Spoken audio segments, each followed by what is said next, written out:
आज आपण दुपारच्या जेवणाला वाटल्या डाळीचं बेसन बनवतो। त्यासाठी मी 1 वाटी डाळ 4 तासापूर्वी भिजत घातली होती। डाळ चांगली भिजली, आता स्वच्छ धुवून घेतली आणि आता वाटणामध्ये बघा मिरच्या, लसूण, जिरे, धणे घेतलेत। ते मिक्सरच्या भांड्यात टाकलं आणि थोडंसं वाटून घेतलं। मी मिक्सरला फिरवून घेतलं आणि त्यामध्येच आता डाळ टाकून घेते। भिजवलेली डाळ टाकली आणि थोडंसं पाणी टाकलं आणि मिक्सरला वाटून घेतलं। आता हे वाटलेलं मिश्रण मी एका बाउलमध्ये काढलं। अर्धा चमचा हळद घातली, चवीपुरतं मीठ घातलं आणि हे मिक्स करून घेतलं। आता गॅसवर मी कढई ठेवली, त्यात थोडं तेल घातलं। आता तेल चांगलं तापलं, त्यात राई टाकली। राई चांगली तडतडली, त्यात हिंग घातला आणि कढीपत्ता घातला आणि हे मिक्स केलेलं मिश्रण मी कढईमध्ये टाकून घेतलं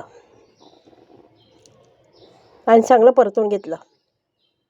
आता हे मिश्रण चांगलं परतून घेतलं मी। आता त्यावर मी झाकण ठेवते 10 मिनटं आणि शिजवून घेते। 10 मिनटं झालेच, आता झाकण काढलं। आता चांगलं मिक्स करून घेते आणि वरतून कोथिंबीर घालते। कोथिंबीर घालून झाली, आता चांगलं परत एकदा मिक्स करते।